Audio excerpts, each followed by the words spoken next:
네, 반갑습니다. 우리는 지난 8월 한 달 동안은요, 날마다 행전 속으로라는 주제를 가지고 사도행전을 가지고 말씀을 나누었었습니다. 그리고 다시 지난주부터 이 복구 시리즈라고 해서 복구 시리즈를 시작해서 다시 한번 로마서 말씀을 나누는 시간을 가졌습니다. 앞으로 계속해서 이 복구 시리즈를 하긴 할 건데요, 오늘은 특별히 지난주에 제가 묵상하게 된 말씀을 한번 나누려고 합니다. 우선 이 고린도전서 이 말씀 4장의 말씀을 나누기 전에 우리가 날마다 행전 속으로 그걸 한 게 있기도 하고 해서 배경을 살짝 알아보고 본문 속으로 들어가도록 하겠습니다. 우리 고린도서는 고린도전서와 후서로 나뉘죠. 바울이 고린도 교회에 편지를 몇 번 썼을까요? 고린도 전서와 후서를 잘 읽어보면 나오지만 2개가 아니라 3개입니다. 바울이 고린도 교회를 향해서 썼던 거는 사실 3개예요. 근데 왜 전서와 후서밖에 없느냐? 하나는 남아있지 않아요, 기록이. 그래서 남아있는 게 2개라서 전서와 후서로 나눴습니다. 원래 하나가 더 있었더라면 중간에 보냈기 때문에, 아니면 고린도 중서 1, 2, 3 이렇게 나눴거나 그랬겠죠. 요한 1, 2, 3서처럼. 어쨌든 남아있는 게 2개라서 전서와 후서로 나뉘는데, 우리 날마다 행전 속으로 해서 바울이 고린도로 선교 여행을 떠났던 거 혹시 기억하십니까? 사도행전 18장에 보면 이야기가 나옵니다. 바울이 아덴을 떠나서 고린도, 코린토스라고 하죠. 코린토스에 도착하는 장면이 나옵니다. 지도를 보면 알겠지만요, 이 고린도라는 이 도시는 그리스 최남단 지역이라고 할 수 있는 펠로폰네소스 반도가 있어요. 그 반도에 진입하기 위한 딱 좁은 길목에 위치하고 있어요. 그 목 부분 같은 곳에 위치하고 있어요. 그러니까 아테네에서 조금만 더 밑으로 내려가면 나오는 동네가 바로 이 고린도입니다. 바로 이 고린도에서 바울이 누구를 만나게 됩니까? 앞으로 계속해서 바울의 동역자가 될, 성경에 자주 등장하게 될 부부가 나오죠. 한 커플이 나옵니다. 브리스길라 앤드 아굴라 부부가 나오죠. 브리스길라와 아굴라 부부는 어떤 사람들이었습니까? 원래는 로마에 살던 유대인들이었어요. 로마에 살고 있던 유대인들인데, 클라우디오 황제의 추방명령, 유대인들을 다 쫓아보내라라고 하는 그런 추방명령에 의해서 쫓겨났던 그런 사람들이었어요. 특별히 이 둘이 바울과 더 친밀하게 되었다고 할까요? 연결이 되었다고 할까요? 어떤 그런 연관이 되었던 이유가 뭘까요? 바로 성경에서 사도행전 18장에서 이야기하고 있지만 천막을 만든다고 하는 공통 분모가 있었기 때문이에요. 둘 다 브리스길라 아굴라 부부나 바울이나 둘 다 똑같이 천막을 만든다고 하는 동일 직종을 가지고 있었다고 합니다. 그래서 이 고린도에서 어떤 일이 있었냐, 회당에 있는 유대인들을 중심으로 똑같이 바울은 다른 지역에서 했던 것처럼 똑같이 그 회당 있죠, 유대인들이 모여 살고 있는, 그 유대인들이 예배를 특별히 드리는, 율법을 읽는 그런 장소, 회당에 들어가서 유대인들을 대상으로 복음을 전하다가 그곳에 살고 있는 유대인들로부터 핍박을 받습니다. 그리고 어려움이 많이 있었죠. 또 유대인들로부터만 핍박이 있었던 것이 아니라 이방인들로부터도 핍박이 있었죠. 그런 이제 핍박을 받고 어려움이 있었지만, 회당 대표가 라고 할 수 있는 그리스보라는 이름이 나옵니다. 크리스포스라고 할 수 있는데요, 이 번역을 하면 이 크리스포스가 예수를 믿고 세례를 받는 기적이 일어나기도 합니다. 여러분, 회당장이라고 하면 아무나 되겠습니까? 지금으로 치면 어떤 교회의 목사님 같은 분이에요. 교회 담당하는 목사와 같은 사람인데, 그 목사가 원래 유대교였는데 유대교 목사가 기독교인이 된 거예요, 한마디로. 유대교 목사 하니까 좀 이상한데, 유대교 랍비가 유대교를 버리고 기독교인이 된 거죠. 놀라운 일이 일어난 겁니다. 예수를 믿고 세례를 받는 그런 기적이 일어나기도 했습니다. 바울은 이 고린도에서 얼마 동안 있었을까요? 성경 이야기하죠. 바울은 1년 6개월 동안 고린도에 머물면서 하나님의 말씀을 바로 이 기독교인이 된 사람들을 중심으로 가르칩니다. 그리고 이 바울이 더 이상 이 고린도를 끝으로 헬라 지방을 더 이상 다니지 않습니다. 그 밑으로 조금만 더 가면 개인적인 아쉬움이라고 할까요? 제가 이제 사도행전 보면서 개인적으로 느낀 아쉬움이라고 해야 될까요? 고린도에서 조금 더 내려가면 어디가 나온지 아십니까? 우리가 잘 아는 그 영화로도 나왔던 300의 그 배경 스파르타. 그 스파르타까지는 갔는지 안 가는지 모르지만 어쨌든 성경에는 안 적혀져 있어요. 조금만 더 내려가면 스파르타가 나오는데 거기까지는 이야기가 나오지 않고 이제 거기서 고린도를 끝으로 더 이상 남쪽으로 가는 게 아니라 바로 배를 타고 에베소 지방으로 넘어갑니다. 다시 한번 그리고 나서 이제 안디옥으로 복귀하고 나서 죄송합니다. 말 정정할게요. 안디옥으로 복귀하고 나서 다시 한번 가게 된 곳은 에베소 지방입니다. 이 에베소 지방에서 3년 동안 머물면서 쓴 편지가 바로 고린도 교회를 향한 편지, 고린도전서입니다. 그렇다면 여러분, 바울이 고린도전서를 왜 썼을까요? 이때가 쭉 그 사도행전에 나오는 고린도와 관련된, 바울과 관련된 이야기를 좀 나눴잖아요. 얼마 동안 있었다고요? 1년 6개월 동안 있었다고요. 짧은 시간은 아니죠. 1년 6개월이면 꽤나 긴 시간입니다. 1년 6개월 동안 머물면서 고린도전서를 있었던 곳을 떠나오고 나서 에베소에 머물면서 전도여행을 하면서 그곳에 직접 간 게 아니라 에베소에서 고린도를 향한 편지를 쓰는 이 바울의 목적이 무엇이었을까요? 여러분, 우리가 지난주에 또 다시 한번 오랜만에 했지만 로마서를 썼던 바울의 목적은 뭐라고 했습니까? 바울이 로마를 그때 방문했다고 했습니까? 안 했다고 했습니까? 로마서를 쓸 당시에는 안 했다고 했잖아요. 바울이 사도행전의 마지막 부분에 보면 결국 로마에 가긴 가는데 로마서를 쓸 때 당시에는 로마서를 쓸 당시에는 로마를 간 적이 없다라고 했어요. 그래서 바울이 로마서를 썼을 때 그 목적이 뭐라고 했습니까? 복음을 있는 그대로 말하는 것. 복음을 있는 그대로 A부터 Z까지 하나하나 차근차근 설명해 주는 게 바울의 목적이었다. 그래서 우리는 그 덕분에 로마서만 봐도 이 복음이 뭔지 쭈루룩 쭉쭉쭉 다 알 수 있다라는 거, 정리할 수 있다라고. 그래서 우리가 로마서를 공부하는 거다라고 이야기했잖아요. 하나하나 복음을 다 가르쳐 준 거죠. 그게 로마서를 쓴 목적이었습니다. 그런데 고린도 교회는 어떤 상황이에요 지금? 바울이 이미 갔다 온 교회라는 거죠. 이미 그것도 그냥 갔다 온 것도 아니고 1년 6개월 동안 오랫동안 머물면서 성경을 가르치고 하나님의 말씀을 가르쳤어요. 그러니까 로마 교회의 상황과는 정반대죠. 알아도 너무 잘 아는 거예요. 이 교회에 대해서, 이 고린도 교회에 대해서 알아도 너무 잘 아는 거죠. 같이 성경 공부도 하고 밥도 먹고 막 그랬던 거죠. 그래서 이 바울은 고린도 교회의 상황이 어떤지 매우 잘 알고 있었던 거예요. 그래서 바울은 이 고린도 전서를 시작하자마자 10절부터 인사 끝나고 9절까지 인사를 하거든요. 인사가 끝나자마자 바로 뭐 하는지 아세요? 문제를 지적합니다. 1장 10절인데요. 제가 읽어드리도록 하겠습니다. 형제들아, 내가 우리 주 예수 그리스도의 이름으로 너희를 권하노니 모두가 같은 말을 하고 너희 가운데 분쟁이 없이 같은 마음과 같은 뜻으로 온전히 합하라.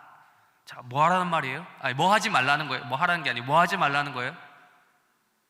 싸우지 말라는 거예요. 10절부터 바로 본론으로 들어가는 거예요. 인사가 끝나자마자 바울이 하고 싶은 말이 이거예요. 얘들아, 제발 좀 싸우지 마. 고린도 교회 안에 이때 당시에 여러 파가 나뉜 것 같아요. 교회 안에. 야, 내가 너네들 1년 6개월 동안 정말 열심히 가르쳤는데, 야, 거기 교회 생긴 지 얼마 되지도 않았잖아 사실은. 근데 공동체가 그렇게 큰 것도 아니고 성장한 것도 아닌데 왜 싸우냐? 아니, 왜 분쟁이 있냐? 왜 싸우?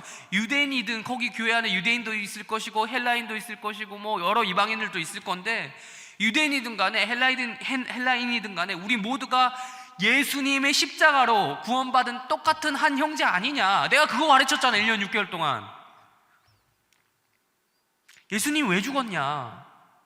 너나 나나, 너희나 나나, 유대인이나 헬라인이나 다 똑같은 죄인을 위해서, 다 모든 사람을 다 죄인이라고 내가 가르쳐줬잖아. 너는 죄인이고 넌 덜 죄인이고 내가 이랬니? 그게 아닌데, 모든 죄인을 위해서 다 죽어주셨는데, 우리가 또한 누구 이름으로 세례를 받았니? 예수의 이름으로 세례를 받지, 내 바울의 이름, 내 이름으로 세례를 받았니? 아니잖아. 물론 내가 세례를 주긴 했지만 내 이름으로 세례를 준 게 아니라 나는 그리스도 예수의 이름으로 세례를 줬잖아. 근데 왜 여기서 바울파니 뭐 누구파니 이런 얘기를 하는 거야? 다 똑같이 예수 그리스도의 이름으로 세례를 받은 한 형제 자매가 아니냐? 왜 이런 교회에 크지도 않은데, 작은 교회, 시작한 지 얼마 되지도 않은 교회에 분쟁이 생기고 다툼이 생기고 파가 나뉘냐? 그러지 마, 이런 말인 거예요. 여러분, 고린도 교회에 그렇다면 다툼과 싸움이 왜 일어났을까요? 여러분, 싸움이라는 건요, 싸움이 돼야 싸움이 일어나요. 무슨 말인지 좀 이해가 되시나요? 여러분, 싸움은 아무 데서나 일어나지 않아요. 다 나름의 각자의 생각이 있으니까 싸움이 일어나는 거예요. 다 생각이 있어서, 각자 생각이 있어서, 생각이 많아서 그런 거예요. 여러분, 똑똑한 사람들끼리 모이면 똑똑한 사람들끼리 싸우는 거예요. 나름의 생각과 지식이 있는 사람들끼리 싸우는 거예요. 여러분, 생각이 없는 사람하고는 싸울 일이 없어요. 절대 싸움이 일어나지 않습니다. 생각이 귀찮으면, 야 그래, 네가 다 하고 싶은 대로 해. 네 말이 옳아. 뭔 말을 해도 다 들어주잖아요. 다 자기 생각이 있으니까 의견의 대립도 있고 다툼도 일어나는 거고 막 그러는 거죠. 여러분, 남녀 관계에 있어서도 마찬가지죠. 그리고 남녀 관계에서도 보면은 커플끼리 막 이게 이 밀당이라는 걸 사귀면서도 하잖아요. 밀당이라는 걸. 사귀기 전에도 밀당이라는 게 있지만 사귀고 나서도, 심지어 결혼하고 나서도 있는 거예요. 왜? 남자와 그 커플, 남자와 여자의 니즈가 똑같지 않거든요. 다 달라요. 그러니까 이게 서로 생각이 있으니까 강하면 강할수록 누구 한 명이 포기하거나 져주지 않으면 싸움이 일어나는 거예요. 뭐 이성 간의 관계만 그렇습니까? 아니죠. 동성 간의 관계도 마찬가지예요. 동성 간의 관계도, 친구끼리 친하면 친할수록 더 많이 싸우잖아요. 왜? 친하면 친할수록 자기 생각을 더 많이 드러낼 수밖에 없으니까 싸우는 거예요. 동성 친구도 마찬가지예요. 다 자기 생각이 있어서 내가 하고 싶은 대로 그 관계를 이끌어 나가고 싶은 거죠. 요즘에는 그래서 아예 그런 거예요. 요즘에는 이런 것들도 다 귀찮아서, 요즘 흐름은 그렇잖아요. 이런 것도 다 귀찮아서 다툼이란 거 아예 싫어. 그냥 싸우기 싫고 막 그냥 다 싫어서 아예 처음부터 관계를 맺지 않는 게 유행이에요. 네. 그래서 서로 그냥 뭐 교회 나와도 그냥 뭐 앉았다 가고, 굳이 이렇게 공동체 안에 들어오려고 하지 않는 거죠. 이런 것들이 유행하지 않습니까? 관계를 맺지 않는 것이죠. 그렇지만 여러분, 그렇게 안으려고 노력을 한다고 하더라도 인간은 바뀌지 않아요. 인간은 여전히 관계를 갈망하는 존재예요. 관계를 추구한 인간 자체가, 여러분 들어보셨습니까? 인간이라는 이 한문을 풀이하면 사람인 자에다가 이 간자, 사이 간자잖아요. 네. 그러니까 이 관계 속에, 어떤 사이 속에, 인간과 인간 이 사이 속에, 이 사람과 사람 사이에는 그런 관계성을 무시할 수가 없는 거예요. 배제. 그리고 인간은 그런 관계를 갈망하는 존재라, 어떠한 형태로, 그게 물론 건강한 형태냐는 또 다른 얘기긴 하지만, 어떠한 형태로 어떤 관계를 추구하게 돼 있어요. 그게 왜곡된 형태든, 그게 가상의 형태든, 아니면 실제로 실존하지만 좀 약간의 좀 잘못된 형태든 간에 어쨌든 무슨 관계로든 그런 것들이 이어져 나가는 거죠, 사람이. 그러나 그것이 건강하냐 건강하지 않느냐는 또 다른 우리가 질문이 되어야 될 것 같습니다. 어쨌든 극도로 제한된 상황 속에서도 사람은 어느 정도 선을 유지하면서라도 관계를 맺고자 하는 성향이 있습니다. 그러나 그렇게 되면 여러분, 만약에 좀 아까 얘기했죠, 왜곡된 형태, 좀 잘못된 형태, 이런 식으로 이 관계를 맺다 보면 정말 깊은 인격과 인격의 만남이 이루어지지 못하죠. 우리가 다툼을 피하는 것은 좋아요. 물론 다툼을 피해야겠죠. 싸우면 안 되겠죠. 그렇지만 그런 긴장이 없이, 인간과 인간 사이에서라는 이런 약간 그 긴장이 있잖아요. 관계에서 이루어지는 긴장, 그런 것을 아예 피하려고 하다가는 진짜 인간의 실체를 잘 알지 못한다라는 거예요.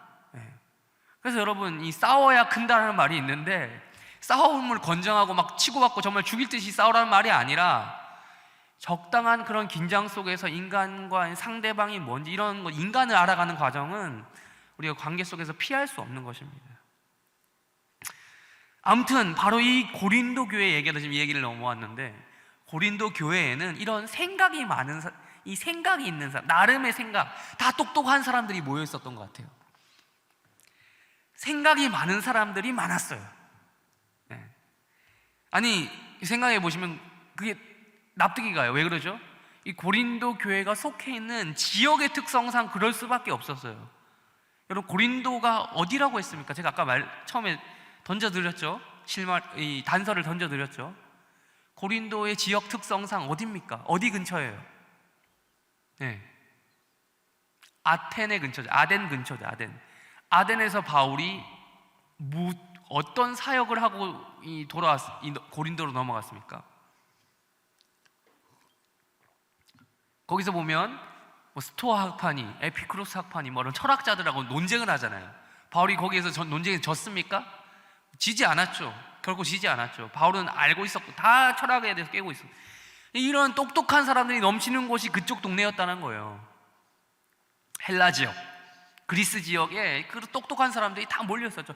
고린도도 마찬가지예요. 물론 아테네만큼은 아니었을지 모르겠지만 고린도라는 이 지역도 아테네의 영향을 가까이 주고받았던 동네이기 때문에 나름의 생각이 있었던 사람들이 많이 살았던 거예요. 철학적 사고를 나름대로 다 가지고 있었던 사람들이 많이 살고 있었던 거죠. 그러니까 사도행전 18장에서 고린도 교회 사람들의 지적인 수준을 직접적으로 확인할 수 있는 단서는 없습니다. 없어요. 사도행전 18장에 그게 안 나와요.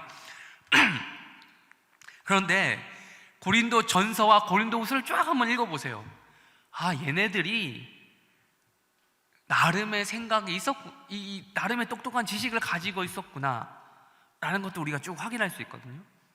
간접적으로 바울의 언급을 통해서 고린도 교회 사람들이 어떤 사람들인구나 라는 걸 우리가 알 수 있습니다.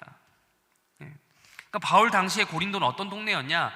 상업적으로도 어떤 교통의 요충지, 남과 북을 잇는 이런 식으로, 그리고 동과 서를 잇는, 로마가 그 고린도 입장에서 로마가 서쪽인가요? 서쪽에 있고 저기 뭐죠? 그 터키 쪽 소아시아가 동쪽에 있으니까 이 중간에 교통의 요충지죠. 교통의 요충지였을 뿐만 아니라 학문적으로도 철학이 발달했던 그런 나름의 자부심이 넘치는 그런 도시였던 거죠. 이런 고린도 지역에 세워진 고린도 교회의 성도들은 기독교인이 되어서도 각자 자신들이 가지고 있는 철학 그리고 생각을 가지고 하나 되자 했던 게 아니고 팔을 나누고 다툼을 했던 거예요. 분쟁을 했던 거예요. 이런 상황 가운데에서 바로 오늘의 본문 4장이 이어지는 것입니다. 우리 4장, 오늘 본문 4장 한번 보실까요? 다시 4장 1절과 2절을 한번 우리 읽어보도록 하겠습니다. 읽겠습니다. 시작. 사람이 마땅히 우리를 그리스도의 일꾼이요 하나님의 비밀을 맡은 자로 여길지어다. 그리고 맡은 자들에게 구할 것은 충성이니라. 아멘. 여러분, 이 말씀 누가 자주 들을까요? 이 말씀은 주로 이제 누가 듣냐면 아시는 분은 알겠지만 주일학교 교사로 섬기는 사람들이 담당 사역자로부터 자주 듣는 말씀이라고 할까요? 혹은 제가 우리 지금 청년부 리더들에게 주고 싶은 말씀 이런 거죠. 혹은 장로님, 권사님, 집사님들 등 그런 그분들이 직분자들이 세워지면서 자주 듣게 되는 말씀이에요. 뭐 어떤 임직패 같은 거 있죠? 그런데 보면 충성, 맡은 자들과 충성이다 이런 말씀. 예. 그런데 오늘 이 본문을 보시면 아시겠지만 이 말씀은 원래 누구를 향한 말씀입니까? 1절에서 말하는 우리가 누구입니까? 우리가 누구죠? 네, 그렇습니다. 사도들입니다. 사도들. 교회의 지도자들이죠. 당시 바울을 비롯하여 복음을 전하는 그런 사람들이에요. 이게 우리가 오늘 찾지는 않았지만 3장 22절에 보면 그게 누군지 정확하게 대상이 나와요. 누굽니까? 3장 22절에 누가 나옵니까? 바울이나 아볼로나 게바나 이런 사람이 3명이 나오죠. 바로 이 사람들, 이 3명이 교회의 지도자들을 대표하는 인물이에요. 특별히 고린도 교회를 대표하는 지도자들의 이름이에요. 이 3명. 바울은 바울이란 거 알죠? 누군지 굳이 설명이 필요 없습니다. 아볼로는 누구일까요? 아볼로 하니까 제가 점심을 먹지 못했는데 배가 고픕니다. 뭔가 피자 브랜드 이름과 비슷해가지고 그렇게 느껴질 수도 있는데 그게 아니고요. 이제 영어로 하면 이름이 아폴로입니다. 아폴로 하면 또 이제 눈병이 생각나는데 그 눈병의 어원이 똑같은지 모르겠지만 아무튼 아폴로, 신의 이름이기도 하고요. 네, 아폴로 누굽니까? 사도행전 18장 끝에 보면 나와요. 이 사람 이름이.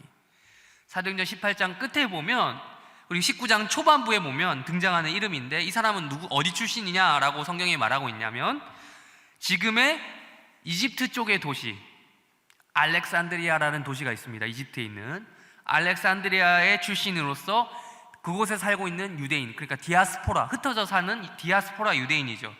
이 사람의 특징이 뭐냐?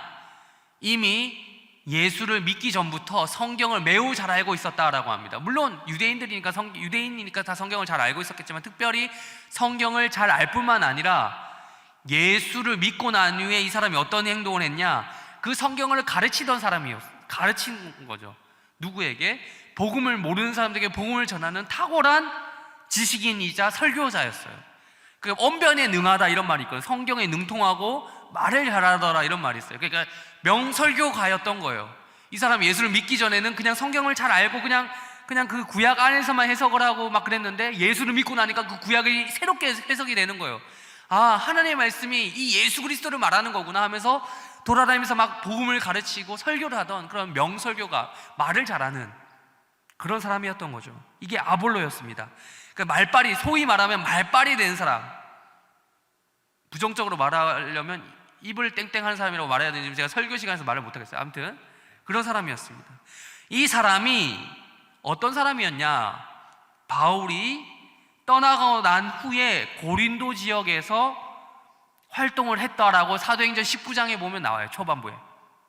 그러니까 바울이 고린도 교회를 1년 6개월 동안 세우고 막 가르치고 했어요. 개척을 했어요. 흔히 말하는 개척을 했어요. 그리고 떠나가고 나서 누가 왔냐? 이 아볼로가 일종의 후임으로 온 거예요. 후임으로. 그래서 우리가 찾지는 않았지만 고린도전서 앞에 1장인가 2장에 보면 그런 말씀이 나옵니다. 나는 심었고 아볼로는 물을 주었다, 이런 표현이 있어요. 그러니까 개척은 바울이 했지만 그들을 성장시키는 데 많은 노력을 한 사람이 누구다? 아볼로다라는 거죠. 아볼로. 그러니까 이 사람의 능력이, 당연히 영향력이 있었던 것은 분명합니다. 그래서 고린도전서 1장에 보면 고린도 교회 사람들이 그것 때문에 파를 나눈 거예요. 나는 바울파야. 너는 어디 파야? 나는 아볼로가 더 좋던데, 아볼로파인데? 그렇다면 너는 어느 파야? 야, 예수님의 수제자 누구야? 게바는 별명이죠. 누구의 별명이죠? 수제자, 예수님 수제자 누굽니까? 별명? 베드로예요. 베드로의 별명이 게바입니다. 게바. 앞에 복음서에 보면 나오죠. 게바는 무슨 뜻입니까? 반석이래요. 돌덩어리, 반석. 반석이라는 뜻이죠. 그래서 이 게바, 나는 게바파야, 나는 베드로파야. 야, 예수님의 수제자인데 거기로 가야지. 나는 바울파야, 나는 아볼로파야, 나는 게바파야. 야, 그런 거 다 필요 없어. 그게 뭐야? 우리 바울이 누구를 얘기했는데 그리스도 아니냐? 나는 그리스도파야. 뭐 이런 식으로 이야기해서 팔을 나눴던 거예요. 누가 최고니 하면서 막 그런 거 아닙니까? 뭐 보면은 교회들도 그러는 것 같아요. 교회들마다 다 자기 어느 목사님이 최고니 하면서 막 그러잖아요. 어느 교회 어떤 목사님이 최고다, 아니다, 여기가 최고다, 뭐 그런 빅네임 철치들 있잖아요. 얘기하잖아요. 물론 저는 있잖아요, 철저한 해림파입니다. 철저한 김용우파입니다. 저는 김용우 목사님에게 속한 자입니다. 이 바울의 표현을 빌리자면, 아무튼 여러분, 김용우 목사님이든 어떤 목사님이든 이성진 목사든 간에 똑같은 사실이 하나 있어요. 4장 1절에서 뭐라고 한다고요? 4장 1절에서 어느 파든, 우리 4장 1절 다시 한번 읽어볼까요? 시작. 사람이 마땅히 우리를 그리스도의 일꾼이요 하나님의 비밀을 맡은 자로 여길지어다. 똑같은 그리스도의 일꾼이에요. 하나님의 비밀을 맡은 자예요. 그럼 지난주 주일 3부 예배 설교 혹시 기억하십니까? 오늘 3부 말고, 제발 이런 시국일수록 여러분, 제가 권면합니다. 예배를 많이 드리십시오. 청년부 예배만 드리는 것도 좀 그래요. 지금 4부 예배만 드리시는 분들 조금 회개하세요. 조금. 3부 예배만 드리시는 분들은 지금 이걸 듣고 있지 않겠지만 조금 더 회개하세요. 청년부인데. 그러니까 이게 3부 예배만 드리는 것도 좀 그렇고 청년부, 아무튼 여러분 다들 우리 청년부 예배와 더불어서 3부 예배를 이런 식일수록 더 들으세요. 여러분 어차피 정원 모임도 없잖아요. 정원 모임도 없고, 옛날에는 주일을 지킨다 뭐 이런 말, 안식일을 기억하여 거룩히 지킨다, 그 말씀 하나 지키려고 주일 내도록 시간을 써서 그랬는데, 요즘에는 정원 모임만까지만 하고 가도 인정해 주잖아요. 그래도 우리 주일 온전하게 좀 지킨 것 같다, 막 이런 느낌 들잖아요. 아무튼 여러분, 3부 예배 꼭 드리시고 잠깐 점심 먹고 바로 4부 예배 드리는 스케줄, 여러분 이게 꼭 온라인 예배에서만 그런 게 아니라 우리 나중에 돌아와서도 꼭 그랬으면 좋겠어요. 청년들이 많이 그랬으면 좋겠어요. 저는 적극 권장합니다. 아무튼 지난 3부 예배 설교에서 담임 목사님께서 뭐라고 하셨는지 기억하십니까? 3부 예배 그때 레위인 이야기한 거 기억하십니까? 레위인들? 레위인은 어떤 사람들이었어요? 특별히 이스라엘 전체 12지파를 위해서 따로 구별된 사람들이었습니다. 마치 지금으로 굳이 치면 목사와 같은 사역자들만을 지칭하는 것으로 볼 수 있지만, 우리 담임 목사님께서 잘 해석해 주셨죠? 꼭 그렇게만 봐서는 안 된다라고 이야기하셨어요. 기억하십니까? 제사장은 곧 목사, 이런 도식으로 보는 것은 구약을 지나치게 문자적으로 이해한 것이기도 하고요, 마치 로마 가톨릭적인 이해이기도 합니다. 로마 가톨릭이 그렇게 이야기하잖아요. 사제들 그리고 교황, 이게 곧 구약의 제사장이다라고 이야기하잖아요. 걔네들은 예배도 예배라고 하지 않고 뭐라고 합니까? 미사라고 하는 미사 뭐죠? 아름다운 미에 제사들이 때 사자 해서 아름다운 제사의 약자예요. 그러니까 제사가 지금도 반복되는 거예요. 무슨 말인지 알겠어요? 걔네들 구약의 제사가 아직도 반복되는 게 가톨릭이 하는 미사예요. 예배와는 다릅니다. 아무튼 종교개혁 이후로 나온 이 만인 제사장설이라고 여러분 다들 들어보셨을 거예요. 너희는 왕같은 제사장이요, 뭐 이런 거 있잖아요. 백성, 거룩한 나라의 백성이라. 그러면서 만인 제사장설이 나왔잖아요. 사제들만 제사장이냐? 구약에 나온 그 제사장이 지금의 그 사제들이냐? 아니라는 거예요. 그게 아니고 모든 성도들이 제사장적인 의무를 가지고 있다, 그 말 아닙니까? 모든 성도들이 레위인이다라고 이야기하지 않았습니까? 그런 의미에서 여기에서 말하는 우리 고린도서 4장 1절에서 말하는 우리, 1차적으로는 사도들을 이야기하는 것이지만, 이게 지금 우리가 이 성경을 보는 건 우리잖아요. 지금 우리가 보고 있잖아요. 지금 이 말씀을 보고 있는 우리가 볼 때 4장 1절에서 말하는 우리라는 이 단어가 꼭 목사만을 이야기하는 거냐고요? 사역자만 이야기하는 거냐고요? 그거는 꼭 아니다라는 말이에요. 신약 성경이 쓰여지는 시대의 그 사도가 지금 시대 꼭 목사는 아닙니다. 달라요. 구약 시대 제사장이 지금 우리 이 사역자, 저와 같은 사역자, 목사가 아닌 것처럼 그때 신약 성경이 쓰여지는 사도가 지금 꼭 우리 목사는 아니에요. 그럼 뭐 헷갈리시면 안 됩니다. 신약 성경에 쓰여지던 당시의 특수성이 있어요. 사도는 사도예요. 우리가 날행속을 통해서 사도행전 봤잖아요. 거기 나오던 내용을 충분히 공부해서 알겠지만 우리가 사도들처럼 그때 그 모습을 그대로 따라할 수 있습니까? 야, 우리 사도행전 읽고 우리 은혜 받았어. 이번에 날행속 읽고 날행속 해가지고 야, 내가 진짜 성령 충만해야겠다만 은혜를 받았어요. 근데 그 성령 충만해야겠다라고 하는 그 원리는 똑같지만 성령 충만해서 나도 가서 지금 당장 사도 바울처럼 뱀한테 물려가지고 죽을 알잖아요. 마지막에 아시죠? 뱀에 물렸는데 살아나는 이런 일들. 가서 고의로 뱀한테 독사하게 하면 물려보자. 내가 살아나는지 한번 보자. 이런 실험을 하는 것들이 가능하겠습니까? 하나님 살려주실까요? 영혼은 살아서 천국에 갈지언정 주님께서 이렇게 물어보실 줄, 너 왜 왔냐? 왜 이렇게 빨리 죽었냐? 뭐 이렇게 얘기하실 수도 있어요. 네. 아닌 거죠.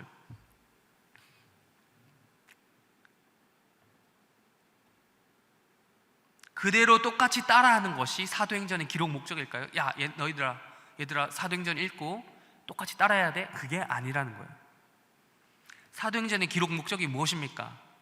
우리 보고 사도들처럼 외형적인 그런 스타일을 똑같이 따라하는 게 아니고요, 사도행전에 나온 그 성령의 역사를 통해서 사도들이라는 그 사람들을 통해서 전해진 복음을 알라는 거예요. 복음을 알으라. 복음의 내용이 뭡니까? 간단하죠. 주 예수 그리스도를 통해서 그 주 예수 그리스도를 통해서 믿음으로 그 주 예수 그리스도를 믿음으로 가능하게 된 우리의 타락한 죄인, 우리와 같은 죄인들, 그 죄인을 구원하신 하나님을 믿으라는 거잖아요. 네. 그 복음의 내용이 우리 가운데 흘러내려오게 된 그 역사가 진짜다. 이 역사책을 읽으라라는 거, 읽고 진짜 사실로 믿으라는 거잖아요. 그 복음의 내용이 그리고 지금도 똑같이 우리가 믿고 있는 내용, 복음이 사도들이 전했던 그 복음이고, 또한 우리가 전해야 될 내용이 똑같은 내용이다. 열방 가운데 지금도 예수 그리스도를 믿지 않는 우리 주변과 온 세계의 열방 가운데 전해져야 될 복음의 내용이 똑같은 이것이다라는 거잖아요. 그걸 말하고 싶어서. 그래서 여러분 사도행전을 구분할 때 성경을 분류를 하잖아요. 사도행전은 어디로 분류합니까? 역사서로 분류하는 거예요. 역사책. 실제로 있었던 내용. 이런 의미에서 하나 사이드로 곁들자면, 사도행전이 28장에서 끝나잖아요. 28장에서 끝나는데 또 다른 사도행전을 써야 된다 이러면서 액트 29 뭐 이런 말들, 사도행전 29장을 다시 써야 된다든지, 신사도 운동을 해야 된다든지, 새로운 신사도 운동을 해야 된다든지와 같은 발언은 매우 위험한 거예요. 네.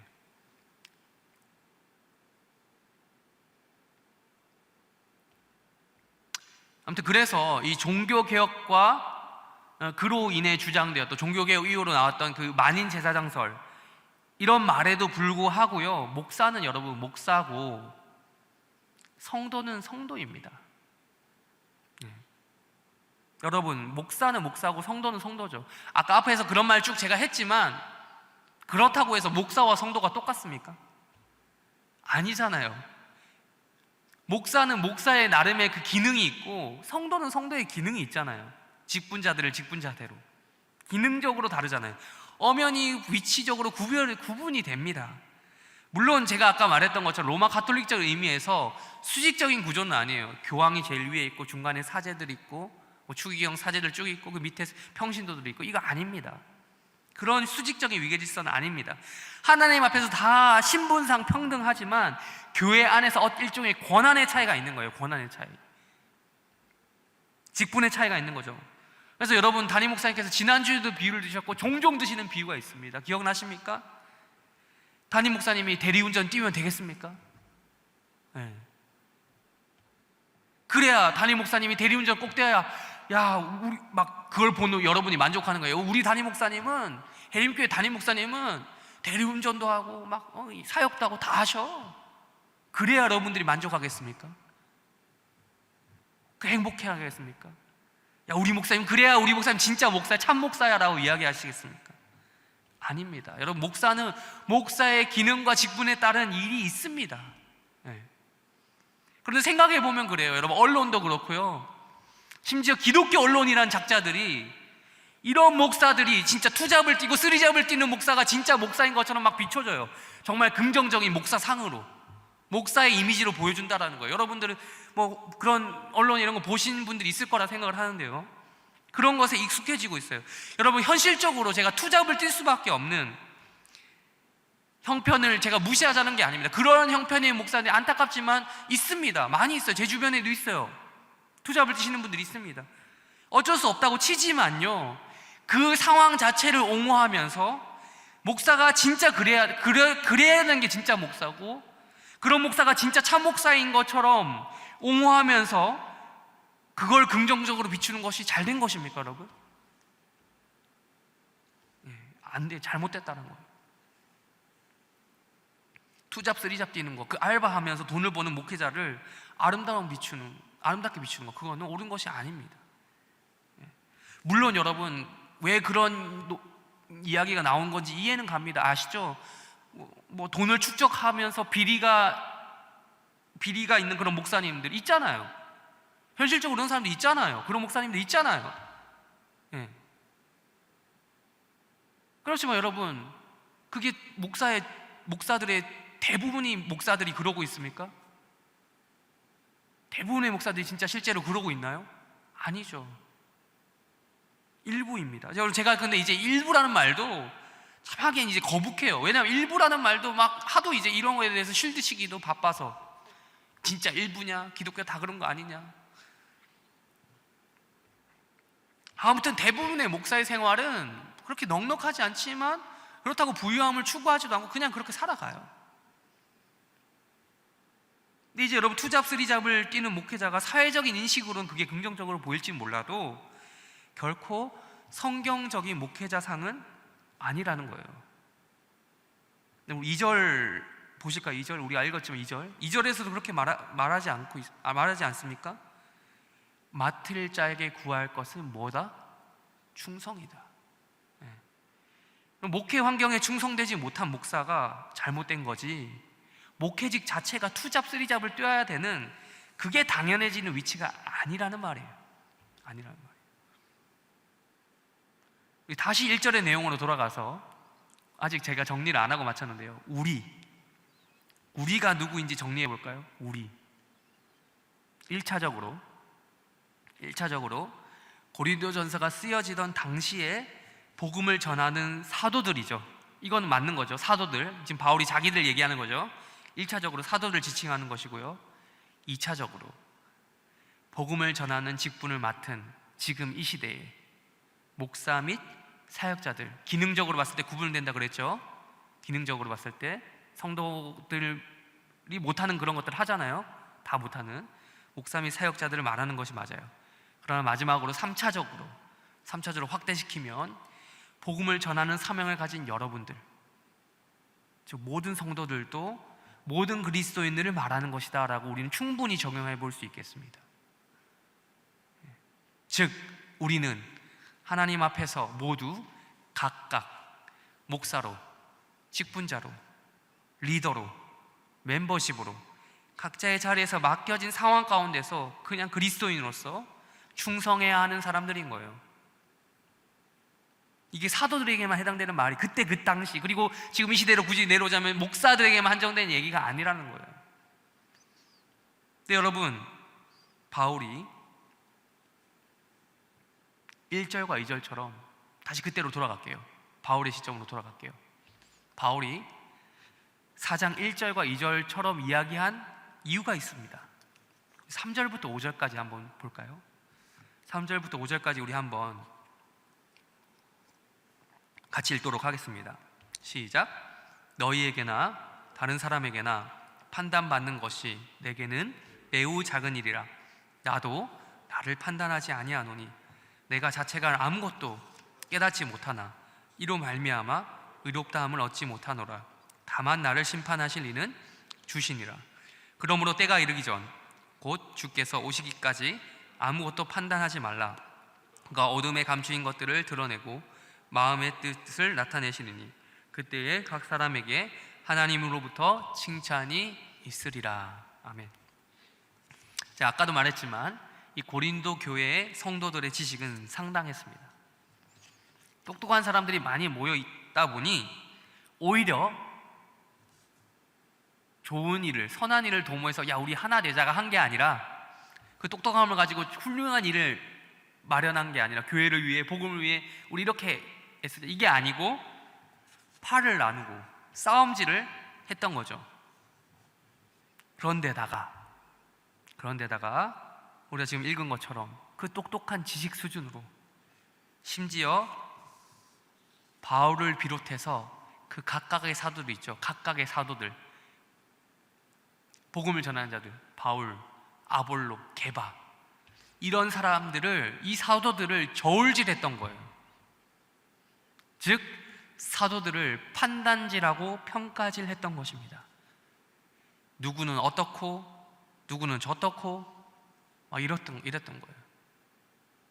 아니 감히 바울을 여러분, 우리 지금 이 시점에서, 우리가 이 성경을 읽고 있는 우리 시점에서 보면 정말 이런 말이 나와요. 감히 바울을, 지금 우리 후대를 살고 있는 우리 입장에서는 바울이 이런 평가를 받는 것이 황당무계한 일이죠. 근데 당시 바울은 고린도 교회 성도들로부터 저울질 당하는, 비교당하는 그런 상황에 처해졌던 것입니다. 바울은 이것에 당당히 맞서는 거예요. 야, 너네가 뭔데 나를 평가하냐? 괜찮아, 나한테는 아무것도 아니야. 그래, 매우 작은 일이야. 나도 나를 평가하지 않거든? 나도 나를 평가 안 하는데, 나도 나 자신에 대해서 스스로 판단하지 않는데 누가 나를 판단하는 거야? 난 스스로 나를 탓하지 않아. 난 자책할 게 하나도 없거든. 이라고 이야기하는 거예요. 3절부터 5절까지. 여러분, 여기서 확인할 수 있는 바울의 그 자존감이 보이시나요? 자존감. 그럼 자존심하고 자존감을 다르죠. 네. 바울은 자존심을 다 내려놓은 사람이에요. 그렇지만 자존심을 내려놨다고 해서 자존감까지 낮은 사람이 아니에요. 여러분, 심리학적으로 자존감이란 말을 우리가 쓰잖아요. 네. 자존심은 너무 강하면 좋지 않아요. 그렇지만 자존감은 높아야 좋은 거죠. 네. 자존감은 강해야 좋은 겁니다. 바울의 자존감 수치는 우리가 지금 이 말씀을 통해서 확인할 수 있듯이 매우 높습니다. 매우 높아요. 매우 높아요. 이 바울은 남의 평가에 좌우되는 그런 사람이 아니에요. 심지어 자신도 스스로를 평가하지 않는다고 말할 정도예요. 근데 여러분, 이게 말처럼 쉽습니까? 말처럼 쉬워요? 남의 시선은 신경 쓰지 않는다. 자기 자신만큼은 스스로 컨트롤될 수 있는 문제가 아니기 때문이죠, 여러분. 네. 그럼 스스로, 내가 생각해 보세요. 스스로 내가 혼자 내가 그러지 말아야지 해도 머릿속으로 생각나는 거, 자연스럽게 생각나는 거 어떻게 해, 그거? 그게 마음대로 됩니까? 어쩔 수 없잖아요. 내가 무언가가 어떤 행동을 하면 머릿속으로 계속 생각이 나거든요. 어떤 행동을 하고 난 다음에 내가 그걸 잘했나? 못했나? 좀 더 잘할걸. 후회하지 마. 옆에서 누가 얘기해요. 야, 너 그렇게 잘했어. 후회하지 마. 라고 말을 해줘. 누가 해줘도 내 스스로가 자꾸 후회가 되는 걸 막을 수 있습니까? 무슨 생각을? 막을 수 없잖아요. 막 생각 안 해야지 하면서 생각이 나. 그 생각 때문에 더 생각나게 돼 있어요. 그러면서 후회하고 또 좌절하잖아요. 이게 마인드 컨트롤하는 게 쉬운 게 아니에요. 해야지 하면서 안 되는 게 마인드 컨트롤. 여러분들이나 저나 많은 분야에서 그럴 수 있죠. 그런데 특별히 저 같은 경우는 제가 이런 게 티가 나는 때가 언제냐, 운동할 때 그런 티가 많이 나요. 제가 이제 축구도 좋아하고 야구도 좋아하는데 특별히 축구를 보면 이게 축구에서도 있잖아요. 처음 시작하고 나서 얼마 되지 않아서 막 실수하잖아요. 네. 뭐 누가 하는 말로 축구는 축구를 두 팀 다 실수하지 않으면 0대 0이 되는 스포츠다, 뭐 이런 말을 하는데, 누군가 실수를 하게 돼 있고 또 그 중에 내가 실수를 하게 되면 특별히 저는 이제 그 생각이 나요. 하다가 내가 패스를 잘못했어, 뺏겼어, 그리고 그것 때문에 바로 골이 먹혔어, 뭐 이러면은 계속 생각이 나요. 왜 그랬지? 근데 그거 계속 생각해야 됩니까? 잊어버리고 바로 다음 잘할 수 있도록 노력을 해야죠.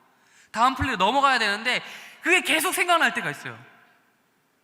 이러면은 남은 경기를 완전 망쳐버리는 거예요. 패스 미스 할 수 있어. 그것 때문에 심지어 골을 먹힐 수 있어. 그런데 그렇다고 게임 끝났습니까? 아니죠. 다음 플레이를 해야 되잖아. 다음 플레이를. 괜찮아 하면서 옆에서도 괜찮아 이런 뭐 응원의 소리를 내줄 수도 있지만, 어쨌든 우선적으로 내 마음이 먼저 넘어가고 계속 열심히 해야 되는데, 계속 그게 생각나고 게임 내도록, 경기 내도록 그게 내 마음을 지배하고 있어, 내 머릿속을 지배하고 있으면 그때부터 게임 전체가 망하는 거예요. 그러다 보면 그런 것들이 반복되면, 다음 경기 계속 반복되면 축구 자체가 재미없어지는 거예요. 여러분, 인생도 마찬가지죠. 무너진 자존감 속에 빠지면 계속해서 인생살이가 힘들어져요. 그러다 보면 여러분, 인생 자체가 재미없어지는 때가 와요. 너무 힘들어지면. 그래서 여러분, 그러니까 재미없는 걸 넘어서 이제 살기가 힘들어지는, 살기 싫은 그 단계까지 오게 되잖아요. 그래서 여러분, 자존감이 망가진 사람들 중에 스스로 인생을 포기하는 사람들이 얼마나 많은지 몰라요. 요즘 젊은 세대에 그렇게 자살률이 높다고 하더라고요. 자살률이. 젊은 층이에요, 젊은 층이. 꿈과 희망을 바라봐야 그때, 그 나이에 미래가 창창한데도 이 자존감이 무너질 대로 무너져가지고 남과의 그 끊임없는 비교의식, 뭐 이런 것 때문에 자존감이 다 무너져 있어요. 자살률이 높대요. 생각해보면 어처구니 없죠, 여러분. 분명 옛날보다 우리는 더 먹고 살기 좋은 환경을 살아가고 있어요. 과거보다 더 먹고 살기 좋은 환경에 살아가고 있는데 더 자살률은 높아진다. 여러분, 자존감이 무너져요. 그런데 오늘 말씀에서 바울을 보세요. 지금 3절에서 5절까지 이건 바울을 보세요. 어떻습니까? 사람들이 그 평가에 좌우되는 사람입니까? 아니죠. 심지어 자기 자신도 스스로를 평가하지 않는다라고 말하지 않습니까? 여기에 그 어떤 세상에서도 세상 그 어떤 곳에서도 배울 수 없는 탁월한 심리학적인 요소가 들어있어요. 세상 그 어디서도 이런 심리 상담은 받지 못해요, 여러분. 뭡니까?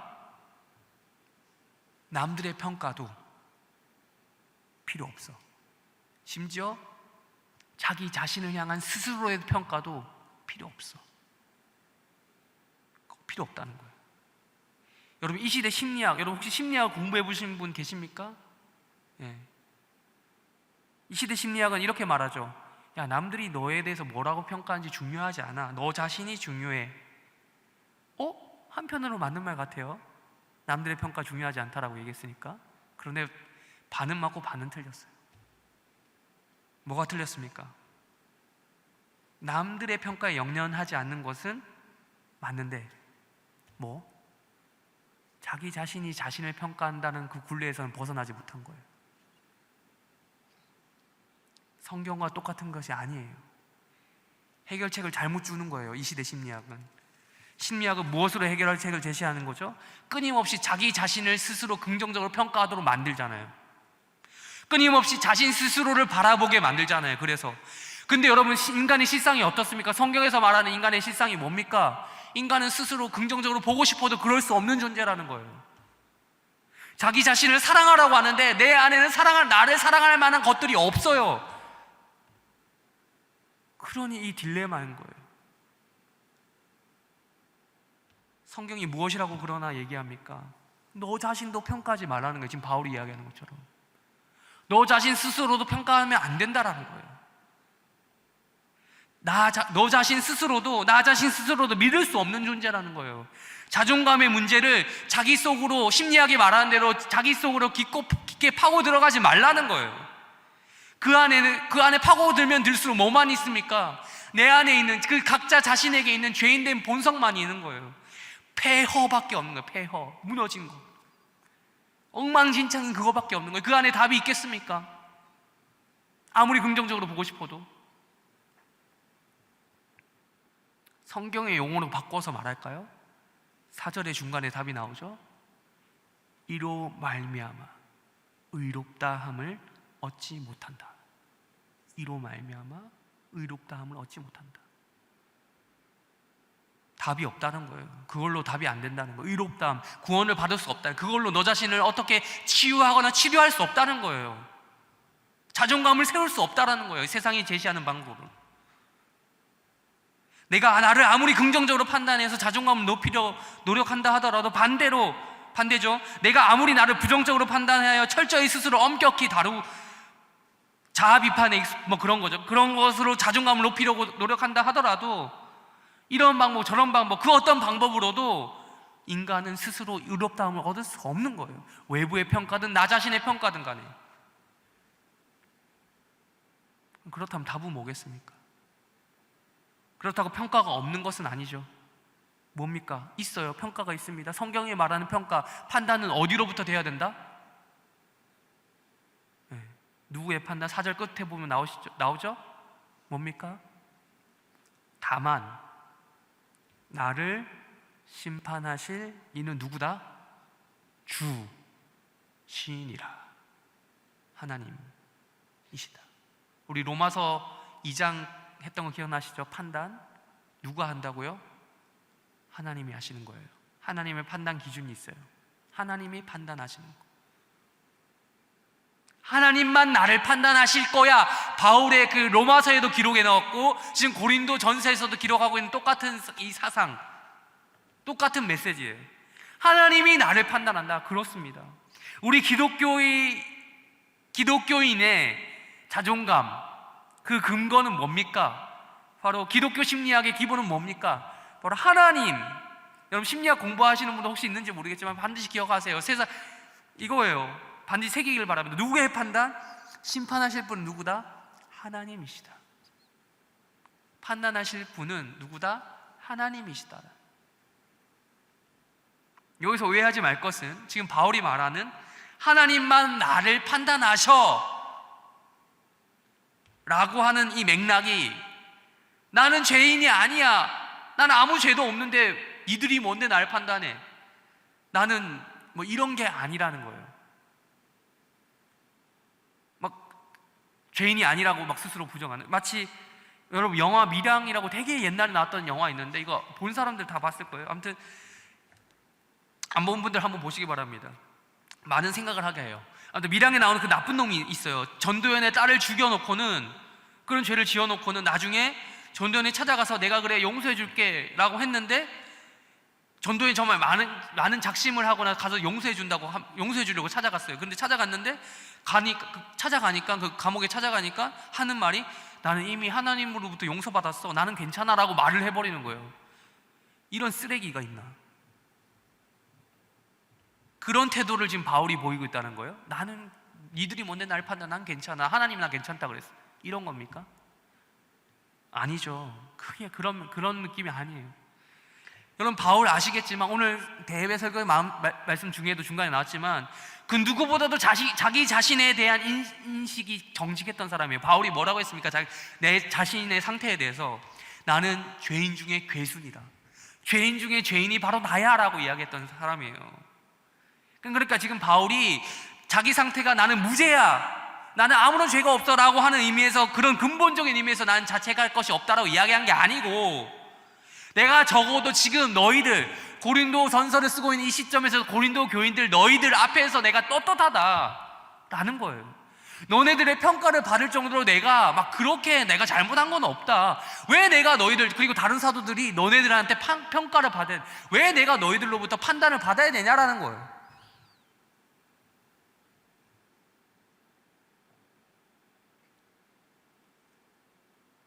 바울과 그리고 바울이 이야기 이 커버 치는 쉴드를 치고 커버를 치는 이 사도들 떳떳하다는 거예요.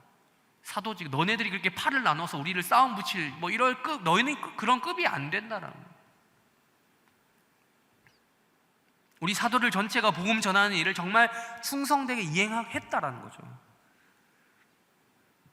너네는 팔을 나눴을지 모르지만 너네들이 팔을 나누고 누군 높게 얘기하고 누군 깔아뭉개고 이랬을지 몰라도 적어도 우리들끼리는 그러진 않는다라는 거죠.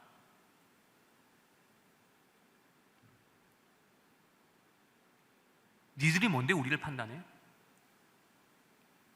진짜 1년 6개월 동안 개고생하면서 박해도 받고 쌍욕까지 다 먹어가면서 복음을 전해놨더니 하는 말이 고작 그거냐? 너네는 우리를 하나님께서 세우신 사도와 복음 전하는 사람으로 인정하지 않는 거야?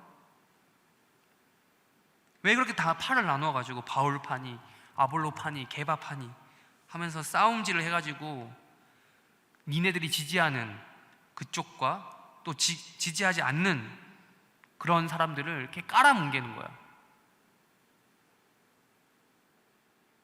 제발 세상은 그렇게 할지 모르겠어. 세상은 복음 전하는 우리를 그렇게 무시하고 욕하고 박해하고 그럴 수 있어. 그게 당연한 거니까. 세상은 복음을 사랑하지 않으니까, 세상은 복음을 미워하고 환영하지 않으니까 그럴 수 있어. 그런데 너희는 적어도 우리는 같은 배를 탄 사람들이잖아. 왜 같은 배를 탄 팀원들끼리 팀킬을 하니?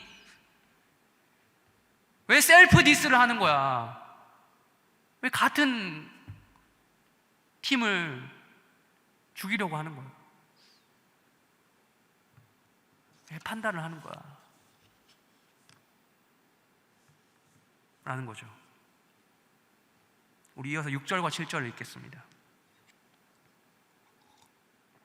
6절과 7절 읽겠습니다. 시작. 형제들아, 내가 너희를 위하여 이 일에 나와 아볼로를 들어서 본을 보였으니 이는 너희로 하여금 기록된 말씀 밖으로 넘어가지 말라 한 것을 우리에게서 배워 서로 대적하여 교만한 마음을 가지지 말게 하려 함이라. 누가 너를 남달리 구별하였느냐? 내게 있는 것 중에 받지 아니한 것이 무엇이냐? 내가 받았은즉 어찌하여 받지 아니한 것 같이 자랑하느냐? 아멘. 근데 여러분 정작 어때요? 바울과 아볼로 6절에 나오죠? 이 둘의 관계는 어떻게 등장합니까? 아름다운 관계예요. 둘 다 고린도 교회에 영향력이 있었던 사람이지만 둘은 뭐 서로 짱 먹겠다, 내가 1장이니 내가 2장이니 이런 싸움을 하지 않았어요. 둘 다 그리스도의 복음 전파라는 한 목표를 가지고 연합해서 사역을 했어요. 6절의 말씀처럼 바울은 아볼로와 함께 본을 보였다라고 합니다. 모범 사례를 보여줬다는 거예요. 왜입니까? 이는부터 나오죠. 고린도 교회, 너희 고린도 교회 성도들로 하여금 기록된 말씀 밖으로 넘어가지 말라라고 한 것을 배우게 하려고 라는 것입니다. 그게 뭡니까? 기록된 말씀 밖으로 넘어가지 말게 하는 게 뭡니까? 또 나오죠. 밑에 서로 대적하여 교만한 마음을 가지지 말게 하려고 나오죠. 말씀이. 즉 교회 안에서 팔을 나눠 싸우지 말라는 거예요. 싸우는 건 뭐다? 그것은 곧 어디서부터 나온 마음이다? 무슨 마음이다? 교만함이라는 거예요. 교만함. 여러분, 하나님께서는요 많은 죄를 싫어하고 죄라면 다 싫어하세요. 그런데 특별히 싫어하시는 죄, 그 중에서도 정말 막 성경에 자주 등장하는 죄악의 그 이름이 바로 있어요. 그게 바로 교만이에요. 교만. 정말 싫어하세요. 교만의 출발이 뭡니까? 내가 너보단 나아, 이거 아닙니까? 내가 너보단 나아, 내가 너보단 그래도 나아, 이런 마음, 그리고 그런 마음으로 파를 만드는 것. 우리 파가 너희 파보다 나아, 이거 아닙니까? 그럼 하나님 입장에서는 어때요? 다 거기서 거기에요. 도찐 개찐 혹은 뭐 독인 개긴이 저기 그거라 하는데, 거기서 야, 뭐 묻은 개가 뭐 묻은 개 나무라는 거죠. 다 거기서 거기인데 내가 너보다 나아 라고 하는 건 아니라는 거예요. 내가 너보다 좀 더 잘 알아, 내가 너보다 좀 더 똑똑해, 이런 비교질부터 교만함이 우러나오고 그게 곧 판단이 되는 거예요. 판단이. 바울보단 아볼로가 낫지, 아볼로바 얼마나 똑똑해, 말 얼마나 잘해. 바울 글은 좀 쓰는 것 같은데 말은 좀 뭐 이런 식으로. 아니야, 아볼로보단 그래도 바울이 우리 교회 개척했잖아. 글빨 봐, 얼마나 좋아. 이런 비교질, 다 교만함인 거죠. 누가 누구를 평가합니까? 그것은 있잖아요, 하나님 입장에서 교만이에요. 교만. 즉 팔을 나눠서 다툼하고 싸우는 것은 교만이라는 이름의 끔찍한 죄라는 걸 하나님이 싫어하시는 거예요. 7절에서 말하는 이 구별이라는 말 나오죠. 7절에 남달리 구별하느냐, 이 구별은 우리가 거룩함이라는 의미에서 긍정적으로 쓰여진 그런 구별이 아니고요, 파를 나눈 거에 대한 구별, 뭐 바울파, 뭐 게바파, 아볼로파, 이 구별한 거, 이걸 교만한 고린도 교회 상황을 이야기해 주는 거예요. 누가 너를 어느 파로 구별했니? 뭐 이 말이에요. 그러니까 7절의 내용도 마찬가지로 6절에서처럼 너희들의 상황을 스스로 너희가 똑똑해서, 너희가 이성적이고 너희가 철학적이고 뭐 그래서 팔을 나눈 그런 행동들을 하는 거니까 제발 자랑질하지 마. 그런 거 교만하지 말라는 말이에요. 자랑질하는 거. 그걸 왜 자랑하냐? 교만하다. 이어서 8절 읽어봅시다. 8절 읽겠습니다. 시작. 너희가 이미 배에 부르며 이미 풍성하며 우리 없이도 왕이 되었도다. 우리가 너희와 함께 왕노릇하기 위하여 참으로 너희가 왕이 되기를 원하노라. 바울은 이어서 말하죠. 야, 너네가 배부른 소리 한다. 배불렀어. 배가 불렀어. 사도들은 없는데 지들끼리 모여서 아주 그냥 왕노릇, 그러니까 바꿔서 말하면 왕놀이하고 있다. 왕놀이하고 있다. 잘들 놀고 있네. 너네들 우리 없으니까 모여서 아주 그냥 왕놀이 재미지게 하네. 그래, 우리 없이 한번 해봐 한번. 니네들이 킹왕 짱이야, 이런 거죠. 바울이 지금 말투가 비꼬아서 이야기해요. 비꼬아서.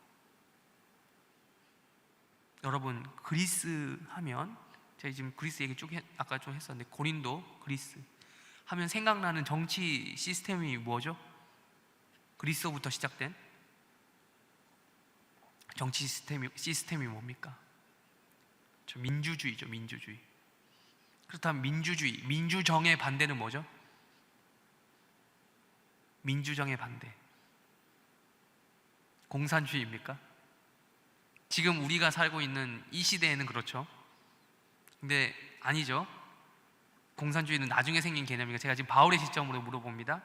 당시 상황에서는 뭡니까? 민주정의 반대? 네. 왕정이죠. 왕정. 근데 여러분, 그리스 사람들에게 익숙한 건 뭐죠? 고린도 사람들에게 익숙한 건 왕정이 아니고요, 뭐죠? 민주정입니다. 물론 이때는 또 민주정이라고도 할 수 없어요. 사실은. 왜? 고린도는 누구의 지배를 받고 있었습니까? 로마의 지배를 받고 있었거든요. 로마는 황제에 의해서 지배를 받고 있죠. 황제에 의한 통치, 즉 제정이라고 보아야 정확합니다. 그렇다면 바울은 왜 이렇게 고린도 교회 성도들 보고 야, 너네들 왕놀이 하네? 라고 말하고 있을까요? 민주정에 익숙한 그들, 민주정치에선 누가 왕입니까? 민주정치에선 누가 왕이죠? 대통령입니까? 아니죠. 바로 투표권을 가진 시민들이 왕이죠. 투표권이라는 힘을 가지고 있는 시민이 왕입니다. 왕의 역할은 여러분 여러 가지지만 가장 중요한 역할 하나가 있다면 바로 판단하는 것입니다. 판단을 해야 판단을 잘하는 사람이 정치를 똑바로 하는 거죠. 정치란 판단의 확대된 표현이죠. 법이라는 기준을 가지고 올바르고 공정하게 판단하고 시행하는 것, 그게 곧 정치입니다. 민주정의 왕은 누구입니까? 바로 시민들이라고 했죠. 그들은 왕놀이 하는 거예요. 왕처럼 정치에 참여하고 스스로 판단하여 투표하는 거예요. 근데 그럴 수 있어요. 사회에서는, 세상에선 그럴 수 있어요. 근데 바울은 지금 무엇을 지적하죠? 그러한 그들의 습성이 어디까지 들어왔다? 교회까지 들어왔다. 교회 안까지 이런 상황이 들어오고, 그리고 그것이 잘못 사용되고 오용되고 있는 현실에 대해서 지금 꼬집고 있는 거예요. 야, 너네들 진짜 왕이다. 너네들이 지금 사도직 이거 다 개무시하고 너네들이 알아서 다 하고 있구나. 우리는 그렇게 나눈 적도 없는데 지금 너네들 세속 정치하듯이 교회도 마찬가지로 팔을 나누어서 당을 만들어서 이렇게 하네. 교회 안에서 지금 너네들이 왕놀이 하네. 정치질 하네. 파도 말두고 누가 더 낫네 아니네 하고, 그래, 민주정치에서 왕은 그렇지, 너네들이지. 투표권을 가진 너네가 시민이지. 너네들이 왕해라, 왕. 이러면서 비꼬면서 말하는 거예요.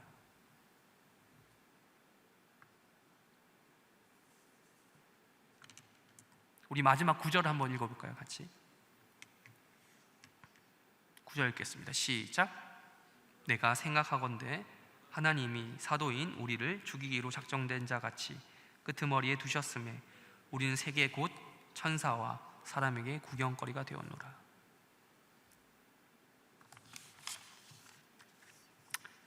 너네들 왕하고 싶지? 그래, 너네들 왕해. 왕 얼마든지 해. 바울이 이렇게 이야기하는 거예요. 그런데 있잖아, 내가 생각해보니까 말이야, 생각해보니까 하나님께서는 사도인 우리를 죽이기로 작정하신 것 같아. 어떻게 죽이기로 했다는 거예요? 9절, 끄트머리에 두셨다. 끄트머리에 두셨어. 그리고 또 한 가지 더 나오죠. 구경거리가 되게 하셨어. 구경거리가 되게 하셨어. 바울은 지금 어떤 한 이미지를 사용해서요, 왕놀이하고 있는 고린도 교회 성도들에게 그들과는 대조되는, 왕과 대조되는 어떤 사도들의 처지를 두 가지로 표현하고 있습니다. 첫 번째가 아까 말했던 끄트머리고, 두 번째가 구경거리입니다. 여러분, 이 끄트머리가 구경거리, 딱 이것을 봤을 때 이해가 안 되는 게 당연합니다. 배경을 알아야 이것을 이해할 수 있습니다. 끄트머리가 뭘까요? 끄트머리와 구경거리가 뭘까요? 한마디로 이야기하면 이 이미지는 사형당할 운명에 놓여져 있는 사람을 이야기하는 거예요. 먼저 끄트머리라는 말을 이해하기 위해서는요, 로마 시대 당시에 관습을 알아야 됩니다. 로마는요, 그 원정을 많이 다녔어요. 원정. 로마라는 땅이 넓어질 수밖에 없었던 게 정복 전쟁을 했기 때문이죠. 다른 민족, 저기 뭐 북쪽 게르만족이니 뭐 프랑스의 갈리아니 뭐 이런 식으로 뭐 어디든 동방 원정이라든지 뭐 하여튼 북아프리카 원정, 하여튼 원정을 많이 떠났어요. 그래서 전쟁에 싸워서 이겨서 그 땅을 다 차지했죠. 그들을 무릎 꿇고 그들을 복속시키고, 그랬죠. 근데 그래서 승리하면, 전쟁에서 이기면 어떤 행동을 했습니까? 로마로 돌아와서 어떤 행동을 하죠? 개선행진을 합니다. 개선행진. 여러분, 영화나 드라마에서 보신 분들 있을 거예요. 개선행진을 하면 가장 앞장서서 들어오는 사람이 누굽니까? 말을 탄 장군이에요. 장군. 그 군대의 장군. 가장 먼저 등장합니다. 그리고 그 뒤에 군대가 따라 들어오겠죠. 쭉 열맞춰서. 그리고 그 다음에 거기서 얻은 획득한 전리품들 있죠. 뭐 금은보화 뭐부터 시작해서 각종 그 재산이 될 만한 것들 쫙, 그리고 그 지역의 진귀한 그런 물건들 있잖아요. 그런 것들 쫙 들어옵니다. 그럼 마지막에 뭐가 들어올까요? 끄트머리에 포로들이 들어오는 거예요. 포로들 아무나 들어오겠습니까? 그 포로가 될 만한 가치가 있는 그 나라의 왕이라든지 사로잡은 왕이라든지 이런 장군이나 이런 사람들을 데리고 오잖아요. 포로로 데리고 오는 거예요. 끄트머리에. 그렇게 잡혀온 포로들은 신분상 죄수죠. 이제는 죄수죠. 지나가면서 그 개선행진에서 그 끄트머리에 있는 그네들은 어떤 대우를 받습니까? 로마 시민들이 막 환호하다가 그 끝에 지나가는 걔네를 보면 어떻게 하겠어요? 조롱하겠죠. 욕하고 조롱하고 놀리고 침뱉고 막 그러겠죠. 수치를 당하는 것입니다. 수치를. 여러분, 이것은 꼭 로마에게만 있었던 문화는 아닙니다. 과거 중국과 일본, 우리나라에서도 뭐 지금 개성 행진에 대해서 이야기하는 건 아니지만 그런 포로들을 혹은 죄수들을 그렇게 대우하는 문화가 똑같이 있었습니다. 이걸 가리켜서 우리나라 말로 오늘 제가 설교 제목으로 잡았던 조리돌림이라는 말로 불렀습니다. 조리돌림. 죄수들에게 수치를 주는 거죠. 그냥 조리돌림으로 끝나는 경우도 있지만요, 그냥 수치를 주고 끝내는 경우, 죄를 지었는 그런 경우도 끝나는 경우도 있지만, 사형수들 같은 경우는요 그렇게 수치를 줄 대로 다 주고 그 다음에 사형을 시켰습니다. 온갖 사람들에게 욕을 다 먹게 한다.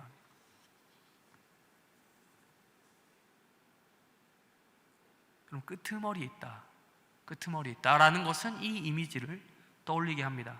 바울의 고백은 이것입니다. 바울의 말은 이거예요. 야, 너네들은 왕이니? 너희들 지금 왕놀이하니? 너희들 시민이니? 우리는 끄트머리인데?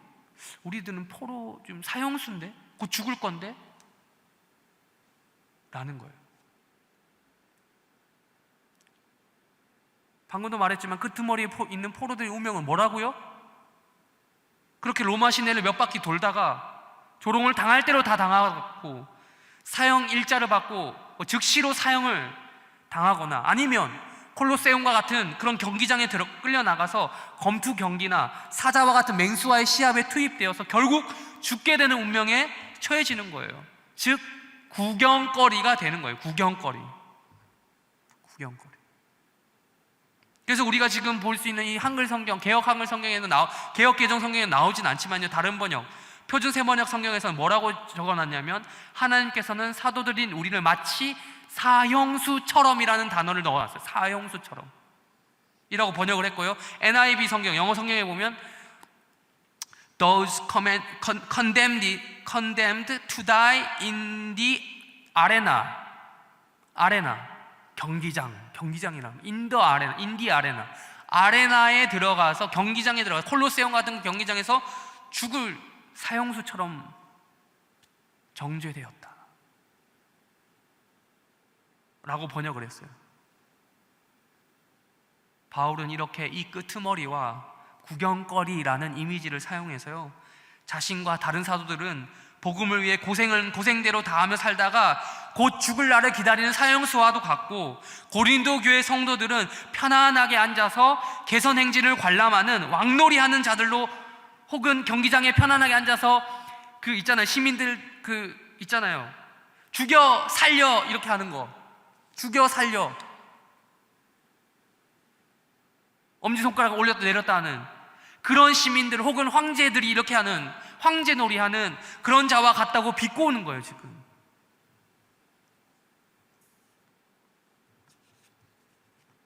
말씀을 정리하겠습니다. 여러분은 어느 위치에 있는 자들입니까? 우리는 어느 위치에 있는 자들입니까? 로마 시민들처럼 포로들 지나가는데 거기서 조롱하는 그런 위치에 있습니까? 혹은 경기장에 앉아서 죽여 살려, 쟤네를 죽여 살려 하는 이런 위치에 앉아 있는 자들입니까? 왕놀이 하는 자들입니까? 제가 최근에 다녀온 식당 3군데가 기억이 나요. 첫 번째는 몇 달 전 이야기인데, 이건 첫 번째는 광주의 태촌에 있는 설렁탕 집에 갔었어요. 그때 신방차 어떤 형제를 만나러 가서 밥을 먹고 조금 오랫동안 앉아 있으면서 이야기를 했는데요, 손님도 그다지 많지 않은 집이었는데 주인이 우리 보고 짜증을 내면서 밥 다 먹었으면 나가라고 그랬어요.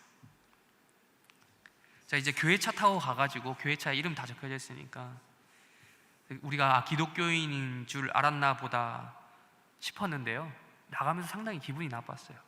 그러면 처음부터 기독교인이면 받지를 말든가, 아니면 나가 달라고 얘기를 하면서도 그냥 정중하게 죄송하지만 나가주시 이렇게라고 얘기했으면 좋겠는데 짜증을 내면서 그러면 뭐 어쩌고저쩌고 하면서 교회가 더 욕먹어 이런 말을 들으니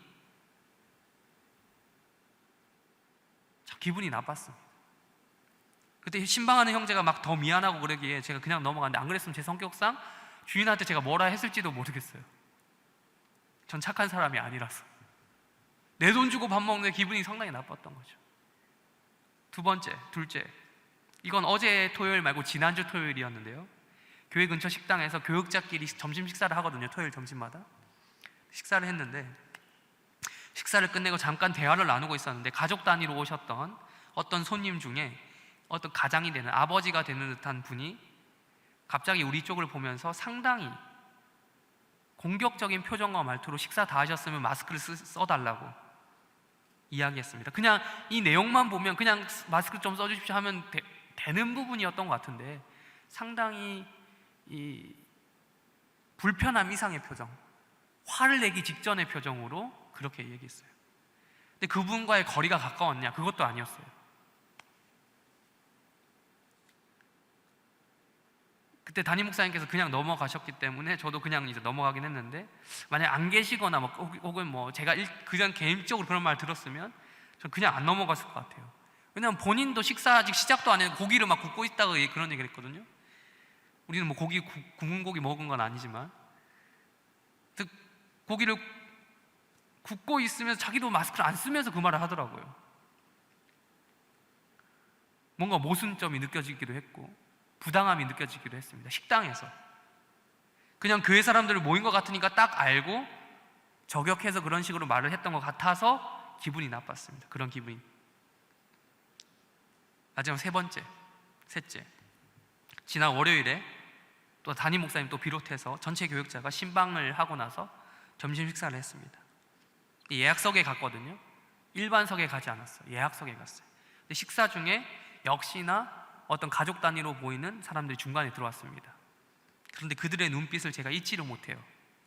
말은 안 했는데, 뭐라고 우리한테 말은 하지는 않았는데 그들끼리 수군대면서 조롱하는 눈빛을 보냈어요.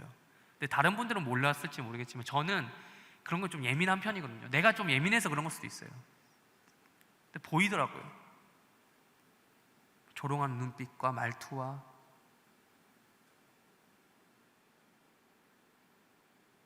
아니 그럴 거면 자기들도 단체 취식을 하는 그런 식당이랑 공간에 오면 안 되는 거 아닌가요? 그리고 먼저 우리가 자리를 잡고 앉아 있었는데 와서 그런 표정과 자리를 옮기던지, 그런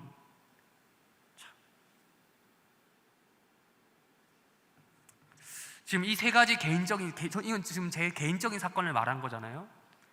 개인적인 사건이 저에게만 한정된 일이 아닌 것 같아요.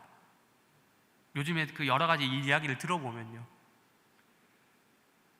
모든 기독교인들은 지금 어느 정도 자신의 삶에서 공감하는 바가 있을 것입니다. 똑같은 건 아니지만 이제 세상은요, 기독교인들을 이런 식으로 바라봐요. 어디 가서 기독교인이라는 티를 내면 안 되는 지경이에요.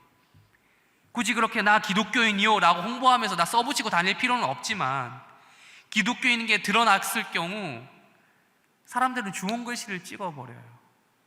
근데 여러분 어떻게 하시겠습니까? 일종의 우리는 조롱을 당하며 조리돌림을 당하고 있어요.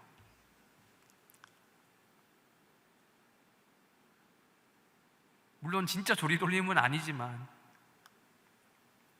수치를 받고 있죠. 기독교인이라는 이유 하나만으로. 또한 당장 우리의 육체를 죽인다거나 그러진 않지만 적어도 그들의 말과 그들의 어떠한 것들을 살펴보면 우리의 존재, 기독교인이라는 존재 자체가 마치 있어서는 안 되는 존재들처럼 그런 반응들을 보이고 있습니다. 또한 우리의 영적인 죽음을 물리적으로 우리는 죽일 수는 없으니까, 그렇다 하더라도 영적인 죽음을 불러일으킬 만한 발언들, 예배 따위가 뭐가 중요하냐, 몇 번 안 들어도 되지 않냐 등의 말을 쉽사리 내뱉습니다. 온라인 예배 드리면 되지 않냐, 그건 좋은 말입니다. 온라인 예배라도 드릴 수 있습니다만 그건 교회의 영적인 특성을 몰라서 그러는 거예요. 어쩔 수 없이 때는 온라인 예배를 드리지만 우리 언제든 그 기준이 뭡니까 도대체? 온라인 예배와 그렇게 하지 않는 나름의 기준을 세상이 세운 거잖아요. 그게 우리의 현실입니다.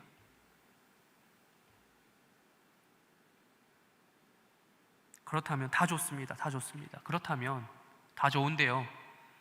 그렇다면 이러한 조리돌림은 누구의 몫입니까? 아까 말했죠. 고린도전서의 시점에서 바울을 비롯한 사도들에게만 해당되는 몫입니까?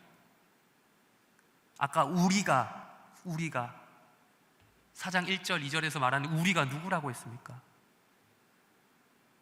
사도들뿐만 아니라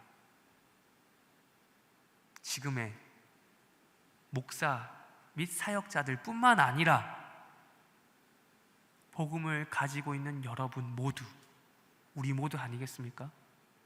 모든 그리스도인이 이것에 해당되지 않겠습니까? 고린도 교회에게 바울이 그렇게 자신들을 우리는 끄트머리야, 우리는 사형수야, 우리는 콜로세움의 구경거리야 라고 말했던 이유가 뭡니까? 너네들 왕놀이하고 있는데 그거 이제 그만하고 우리 같이 이쪽으로 내려와서 같이 사자밥 되자 라고 말하기 위해서 그런 말 했던 거 아니겠습니까?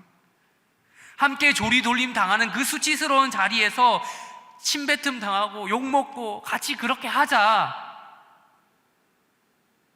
그 수치스러운 자리로 우리 함께 내려가자라고 바울이 이야기하는 거 아니겠습니까?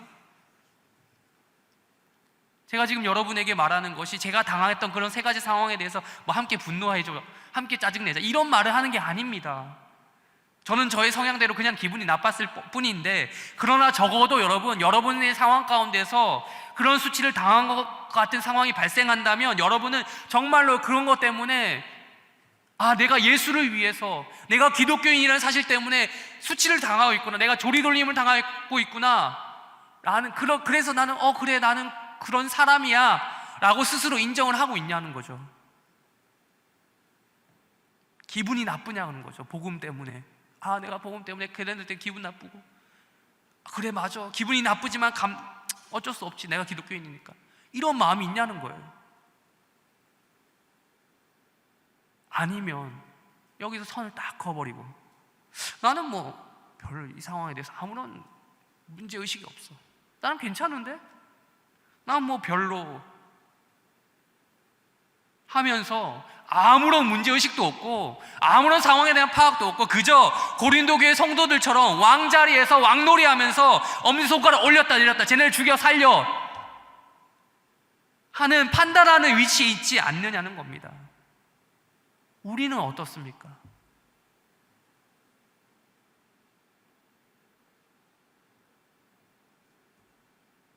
여러분, 우리는 모두 하나님 앞에 각각 목사로, 직분자로, 리더로, 그리고 멤버십으로 각각의 위치에 놓여 있습니다.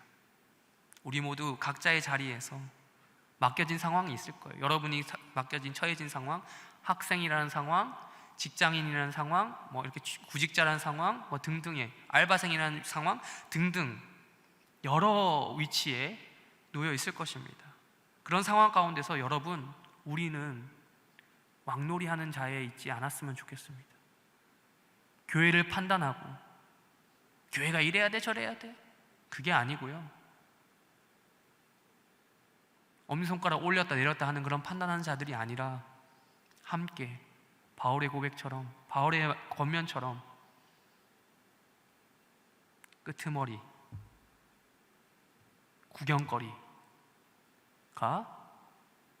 되어 주 예수 그리스도의 복음의 매한가지로 누구든 충성하는 자들이 되기를 바랍니다.